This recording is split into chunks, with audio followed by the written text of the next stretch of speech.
I want you to imagine that it is 3 in the morning and you are lying awake with your eyes open, staring into the dark, running through the same set of possibilities again and again. The car might break down, the laptop might stop working, the job might disappear, a child, a parent, or a pet might need something urgent that cannot wait until the next paycheck. When you have no real cash reserve, these are not small thoughts. They become a system of stress. They loop through the mind because the mind understands that one unexpected event can break the whole structure. And when the structure is fragile, even a small shock feels large. That is why there is one financial number that changes more than people think. It is not $1 million. It is not $100,000. It is $10,000. Most people think financial milestones are just numbers people talk about to make themselves feel rich or to make others feel behind. I do not see it that way. Certain amounts of money change the mechanics of a person's life because they change the amount of shock the person can absorb without losing control. That is the important idea. Money is not only something you spend, money is a buffer. It is optionality. It is the difference between being forced to react and being able to make a decision. And the first real buffer for many people is $10,000. Before you understand what $10,000 does, you have to understand what life looks like without it. When you are living paycheck to paycheck, ordinary decisions become calculations of survival. You walk through a grocery store and compare the name brand product to the cheap version, not because you care deeply about cereal, but because every few dollars has to be measured against the week ahead. A friend asks you to dinner, and you need to invent a reason you cannot go because the truth is embarrassing. $25 for dinner should be a normal social decision. But inside your financial system, it becomes a threat. That is what happens when a person has no margin. Every decision becomes defensive. Every expense has a shadow attached to it. Every surprise feels like a possible crisis. This is not simply a money problem. It is a nervous system problem. When there is no cash buffer, the brain has to treat ordinary life as dangerous. The system is too tight. There is no room for error. And when there is no room for error, human beings do not think long-term very well. They narrow their focus. They become reactive. They spend most of their energy avoiding immediate pain instead of building something better. That is why the first $10,000 matters so much. It does not usually change your outward lifestyle. Most people who reach that number do not suddenly begin buying expensive things. They do not become reckless. They do not wake up and become a different person on the outside. The change is quieter. It changes the relationship with risk. When you have no savings, every decision feels dangerous. A new job can feel dangerous because if it does not work out, you may not survive the gap. Moving to a better city can feel dangerous because there are deposits, moving costs, and uncertainty.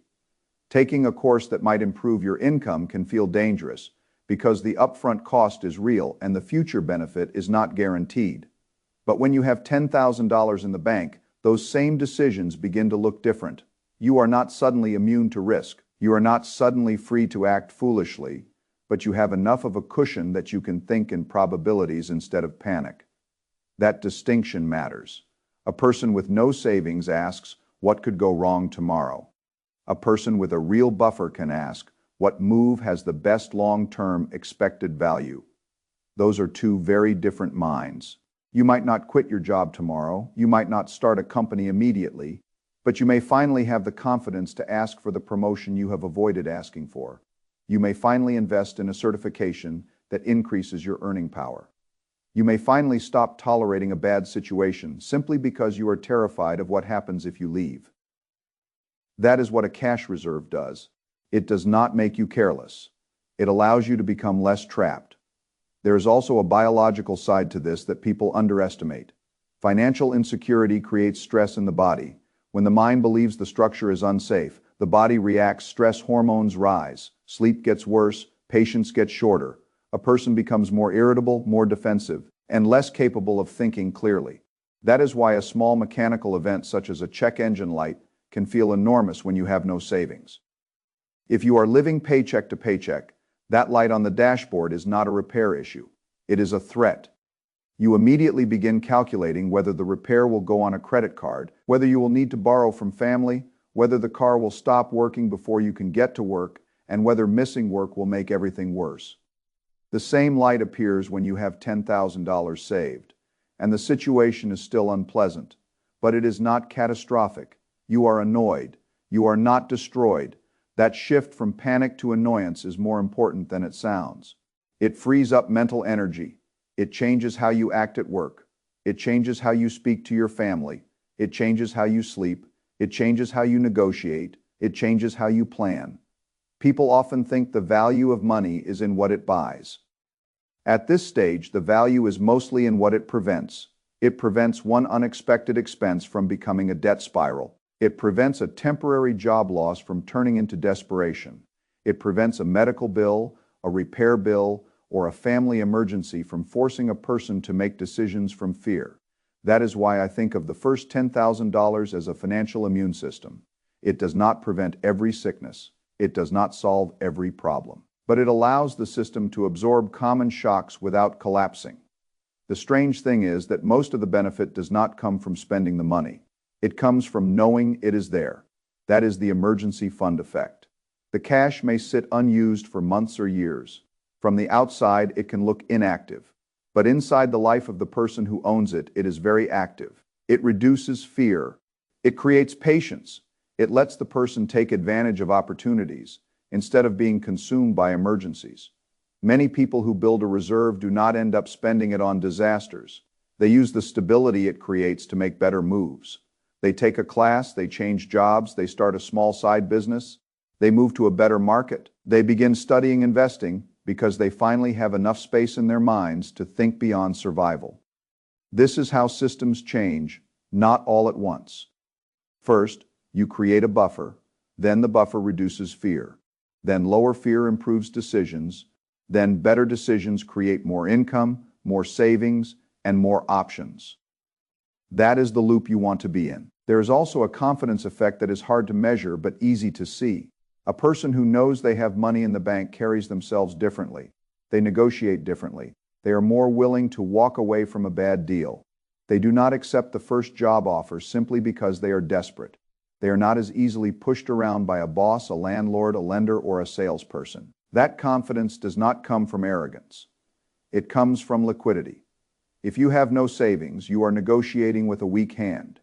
You may be talented, you may be intelligent, but the other side can feel your urgency. Urgency is expensive. Desperation is expensive. $10,000 does not make you rich, but it often makes you less desperate, and becoming less desperate can be one of the first steps toward becoming wealthy.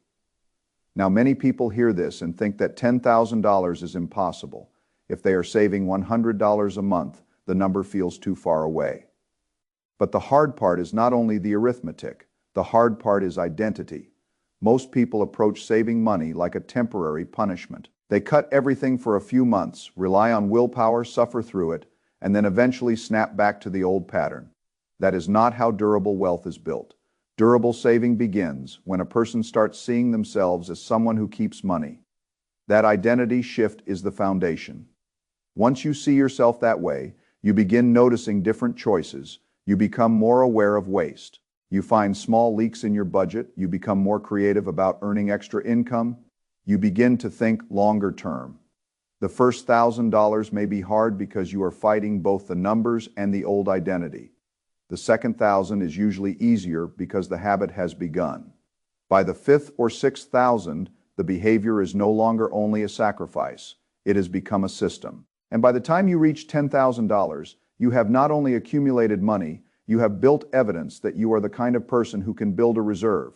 That is powerful because wealth building is less about one heroic decision and more about repeatable behavior. It is about creating a system that produces a surplus and then protects that surplus from being wasted. There is a mathematical reason the number works too. $10,000 covers the majority of the unexpected expenses that derail people. Most car problems do not cost $10,000. Many medical surprises do not cost $10,000. Many family emergencies do not require more than that. A short job gap may still be painful, but with $10,000 you have time to breathe, think, and choose. This does not mean $10,000 covers everything. It does not cover every surgery. It does not replace a full income forever. It does not make you financially independent, but it covers enough of the common shocks that it changes the probability distribution of your life. Before the buffer, common events can become ruinous. After the buffer, many of those events become manageable. That is a major change. The more important change is how you begin to think about money itself before a person has savings. Money often feels like something that comes in and disappears. It enters through a paycheck and leaves through rent, food, gas, insurance, debt, and random expenses. The person begins to believe that money is temporary by nature. But once a person has $10,000 sitting there, untouched, the mind begins to understand something different. Money can stay, money can accumulate, money can create choices, and eventually, money can create more money. That realization is usually where interest in investing begins. Not because the person suddenly becomes a financial genius, but because the person finally has room to ask better questions. When rent is due and the account is empty, the mind cannot think about retirement accounts, index-term compounding. It is busy surviving. When there is a real buffer, survival stops using all the bandwidth. The mind can expand its time horizon. This is why a person with $10,000 saved may be closer to financial independence than a person with zero savings who earns much more income. That sounds strange, but it is true in principle. The saver has already learned one of the hardest wealth-building skills, which is not simply making money, it is keeping money. There are people with large incomes who are always broke because their expenses rise to meet or exceed their income. They drive expensive cars, live in expensive apartments, and maintain an identity that requires constant spending. Their income is high, but their system is weak. There are also people with modest incomes who build reserves because they have control over the spread between what they earn and what they spend. That spread is the engine of wealth. Without it, even a large income can fail. The first $10,000 teaches the difference between wants and needs. It teaches patience. It teaches delayed gratification. It teaches that every dollar has a job, and that some dollars are more valuable as protection than as consumption. In practical terms, $10,000 changes common problems. A car repair becomes a repair, a medical bill becomes a bill, a job loss becomes a difficult season instead of immediate desperation. An opportunity that costs money up front becomes something you can evaluate instead of automatically reject. Suppose there is a certification that costs $2,000 and could increase your income by $10,000 a year. With no savings, you may not be able to consider it. With a reserve, you can analyze it. You can ask whether the return is worth the cost. That is how optionality works. It does not tell you what to do. It gives you the ability to choose. That ability to choose affects more than money. It affects sleep. People with emergency savings tend to sleep differently because they are not constantly running disaster scenarios through their minds. It affects relationships because money stress is one of the most common sources of conflict inside families. It affects work because the person who is not operating from pure fear can speak more clearly and negotiate more effectively. When you have a reserve, you may walk into a job interview differently. You may still want the job, but you do not need it in the same desperate way. That difference shows up in your posture, your tone, and your willingness to negotiate salary or benefits. This can create a feedback loop. Financial security improves behavior. Better behavior improves opportunities. Better opportunities improve financial security. But to reach that loop, you have to start with a number that may feel difficult. The key is not to save $10,000 all at once. Most people cannot do that. The key is to create a consistent process. It might begin with $25 a month. It might begin with $50. It might begin by redirecting one avoidable expense or one small side income stream. The amount matters less in the beginning than the proof that you can repeat the behavior. Consistency creates identity. Identity creates discipline. Discipline creates results. Many people have more flexibility in their budgets than they think, but they do not see it because the spending happens in small pieces: coffee, dining out, convenience purchases, unused subscriptions, impulse spending, small upgrades that do not improve life much. None of these looks dangerous alone. Together, they can consume thousands of dollars a year. I am not saying a person should never enjoy life. A system that requires constant misery usually fails. The point is awareness. If a person can redirect even a portion of unnecessary spending toward a cash reserve, the system begins to move. And once the first reserve is built, the next one becomes easier. You start to think not only about getting to 10,000, but about the next 10,000. Then the milestone proves that the process works. What changes most is not the account balance. It is the person. The person who saves $10,000 becomes more aware, more patient, more deliberate, and more capable of thinking in systems. That is far more valuable than the number itself, because the same behavior that creates 10,000 can eventually, and the same principles that create 100,000 can create financial independence over time. There is another hidden benefit that people rarely discuss: decision fatigue. When you are financially fragile, you spend all day making small survival-based calculations. Can I afford this grocery item? Should I buy lunch or skip it? Can I get gas today or wait until tomorrow? Should I pay this bill now or push it closer to the due date? Each decision consumes mental energy. None of them looks large, but the cumulative effect is heavy. When you have $10,000 saved, many of those micro decisions lose their emotional intensity. You may still be disciplined. You may still choose the cheaper option, but you are choosing from preference and principle, not fear. That distinction creates freedom. A person once told a story about walking into a grocery store after finally reaching a real savings milestone and feeling emotional. Not because they bought anything extravagant, but because for the first time they could decide what they wanted to eat without the account balance screaming in the background. That is not luxury. That is breathing room. And breathing room is the foundation of good decisions. When you are gasping for financial air, you cannot optimize. You cannot shop for better insurance. You cannot compare phone plans. You cannot negotiate bills with a clear head. You are only reacting. When you have space, you notice things. Maybe you realize your insurance renewal is too expensive and you have the time to shop around. Maybe you see that your phone plan can be lowered. Maybe you finally cancel the subscriptions you do not use. These changes may save only $50 or $100 a month, but when they become permanent, they compound into meaningful progress. Financial security also changes how you view individual dollars. When you have no savings, every dollar feels precious because losing it moves you closer to danger. That can make you overly defensive. You may refuse to spend on anything, including things that could raise your income. With a reserve, you can become more rational. You are not careless. You are more willing to spend money when the expected value is good. A person with no savings may skip a $50 networking event because $50 feels too big. A person with $10,000 saved may attend, meet someone useful, learn something valuable, or find an opportunity that raises income far more than the cost. The safety net does not make good decisions for you, but it gives you enough stability to make decisions based on expected value rather than immediate fear. This is why some people begin to accelerate after they build their first meaningful savings account. It is not that the money itself gets them promoted. It is that the money changes the way they take chances, ask questions, enter rooms, and tolerate uncertainty. There is also a social dimension. You may avoid people. You may say no to social invitations because you cannot afford to participate. You may feel shame and withdraw. You may resent friends who seem stable because their life reminds you of your own pressure.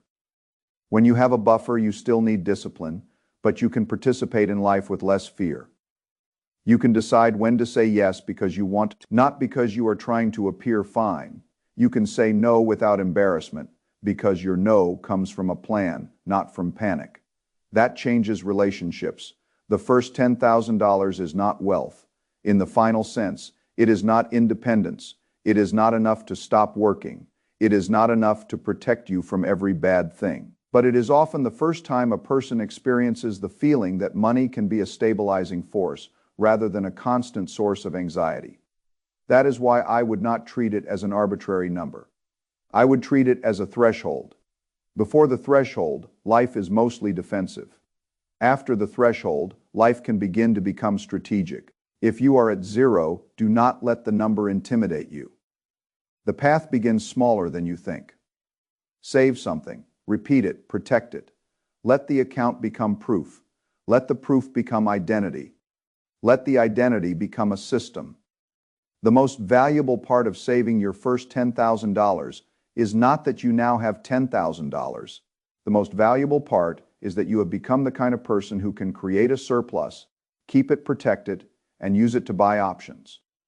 Once you become that person, the next milestones become much more possible. And that is where everything starts to change.